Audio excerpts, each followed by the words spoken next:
Let's do this the way it's supposed to be. Trendsetter. I mean, we ain't meant to make you wait this long. But you know, can't rush greatness.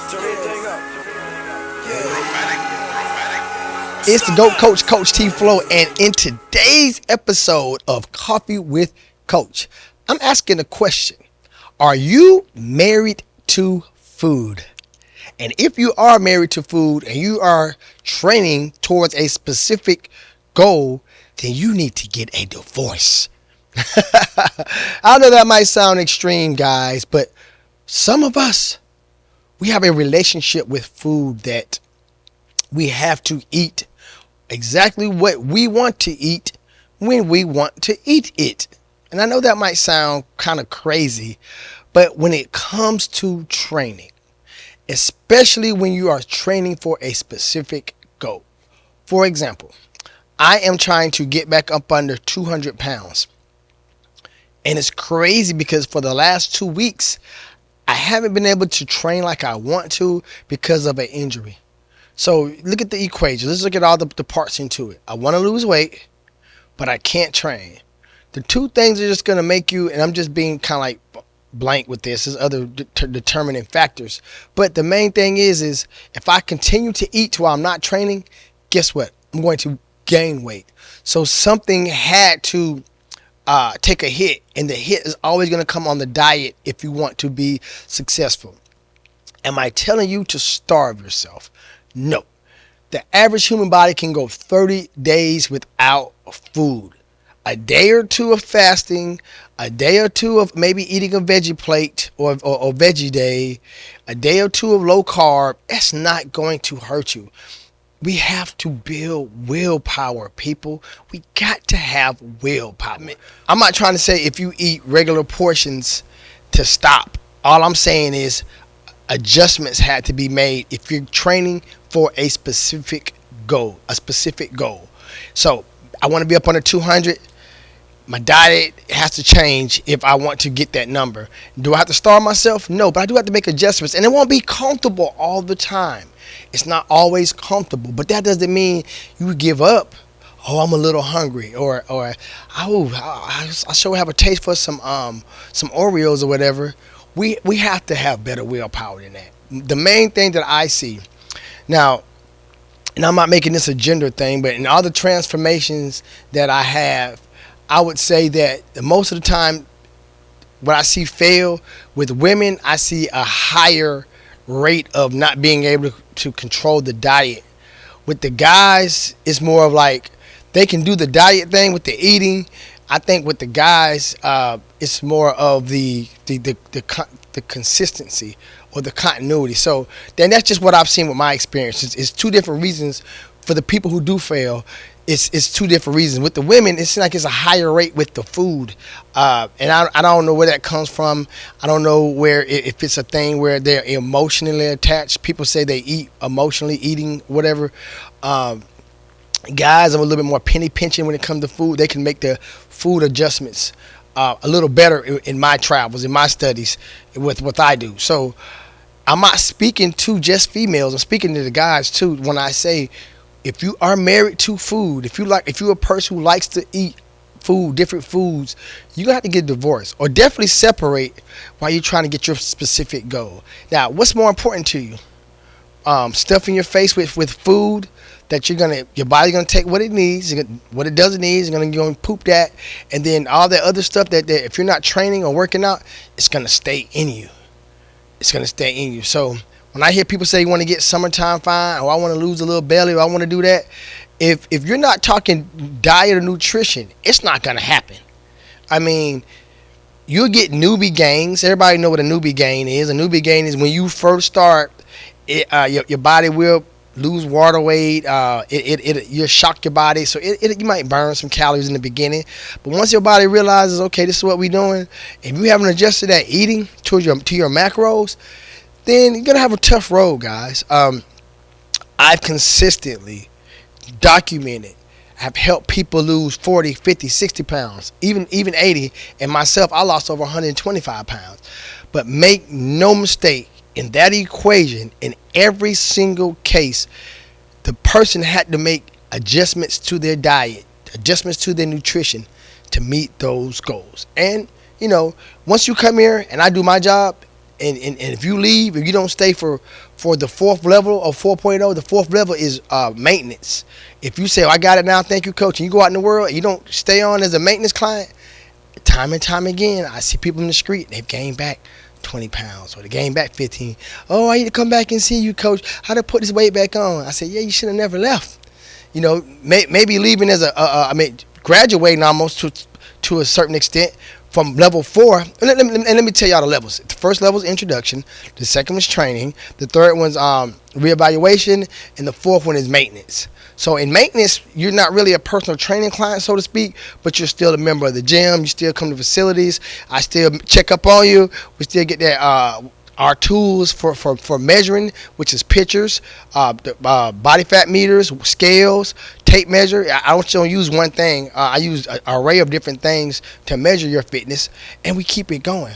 But when you lose that weight, and you go back out in the world and you get back on that same diet, or you break down your nutrition and you're not training, that weight is going to creep back. It creeps back slow. Guys, it did me like that. I was down to 173. Now, albeit it took a couple years for me to get to where I'm uncomfortable.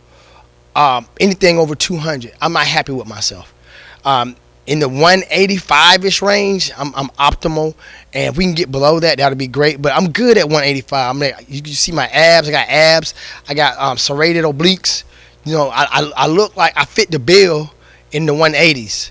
200, I look a little fluffy to me. Like right now, I'm like I think I'm 205 right now. 204. Look, I was 204, but I gained a pound back. I didn't gain a pound back. I rehydrated. So I'm like 205 now. And most people see me like, Coach, you look great. You look great. You look great. Not to me. I could do better. So I feel like if I went in the 180s, I'm good. And we getting there. Keep in mind, last summer, I had ballooned up to like 230. I was really like, you know what? You dropped the ball this summer. I just ran with it and I lost a little weight. But at the top of this year and until now, I've been dropping it. And a lot of the way I've been dropping the weight has been through diet. So if you are in love with food, if you're married to food, you got to get a divorce. You need to divorce food right now or separate. Find you another boo. Find you something else to eat beside what you are eating now if you are training towards a specific goal. And I keep saying training towards a specific goal. That's what I'm trying to reiterate to you guys, because it doesn't have to last forever.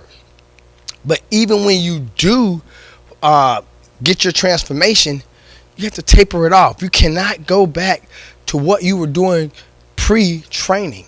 Because if you go back to that and you're not training at that same level, that weight will creep up. It did me like that. I was 185 or 173, and that was for a photo shoot. I'm not going to lie. 185 was kind of my comfort zone. I was like, bam, if I can drop another 10 pounds for this photo shoot, I'm going to be ripped. And which I was one of the best photo shoots of my life. I was 45 years old, and I looked like a rock star, like an action figure. I mean, I was cuts everywhere, cuts. And 185 was my comfort zone, though. So I went back to 185, and like I said, as the diet broke down and things like that, weight started to creep back in. To next thing you know, I'm like, oh, no, it's nothing but 15 pounds between 185 and 200. That's just 15 pounds. In about 3 years' time, that weight crept back up. So I see myself at 49 and 50. I'm like, damn, I'm back up about 200. So it can happen to the best of us. Since then, and now especially, I watch and I count my calories. I make sure that I am within my macros, my daily macros. And what your macros is you got to find out what your daily macros is. That's off your weight, your height, your gender, and your activity. So that's a whole nother equation that we can get to one day, but not today. But once you find your macros you got to stay up underneath them. My macros is 2,200, and I've been consuming about 1,800 calories a day for the last couple of weeks while I was injured. About 1,800 calories a day. Well up underneath my macros. So if you're up underneath your macros, like I said, I haven't been training hard, but I have been walking. And with me walking, being up under my macros, I still was able to lose. I was like 212. 212. So I've lost 7 pounds in this month. And basically, it was for food. I'm not going to say training. I have been walking. Like I said, I have done a little weight training or resistance training. Not much, just a little bit. But with that being said, I've lost 7 pounds basically off food. Basically off food. Now, y'all know I love me some eggs. Ain't been going to eggs. Y'all, I love me some Ezels. Ain't been going to Ezels. I've been going into the 4.0 kitchen, eating 4.0 food. And I've compartmentalized how I eat. So I fasted. I fasted 2 times for 24 hours within this month too. And it's one of those things, once you start it, when you put your mind to it, you got to have a strong mind, guys. Like when I said, okay, I'm not going to eat for 24 hours. Now, after the 24 hours, I was hungry as a mug. But once I tuned my mind in to do it, it wasn't no thing. Got on my coffee, got on my water, got on my juices, and I just did it. And then that next day, when I did eat, I wasn't super hungry.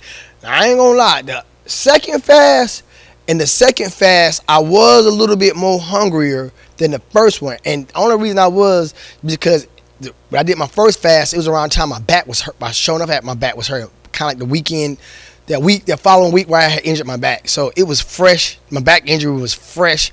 And when I did that fast, so I wasn't active. But my second one, which one I did earlier this week, I've been back walking, like I said, lifting weights, light weights, working with the weights real light, but I was way more active, so I had burnt more calories on my own, not to mention doing the fast. So I ain't gonna lie, I was hungry that next day, but I even told Stan, I'm hungry as a mud. I like, but I gotta give me something to eat. But I went through the whole 24 hours again, and like I said, just fasting, having your body eat off itself, portion control, switching up things, omitting all snacks and sugary drinks and all that. Guys, you can do it. I know you can do it. Just make the adjustments. Don't be afraid. Have some willpower. You can do this. And you know, if you need help, if you say, you know what, I know I can do it, but I might need a little help to do it, put it together. You know, I'm here at 4701 Buena Vista Road, east side of Columbia, the heart of the east side, right here next to the old Walmart. It's now called Cube Storage, but I'm right here. I can help you. I can help you put this thing together. Whether you need me for free coaching, whether you need me for personal training, or whether you want to join our group class, any facility that you need me for, I am there for you.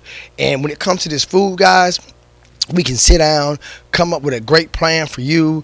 We can get your macros. We can get your minimum caloric intake that you need to take in during the day to have your body function optimizing.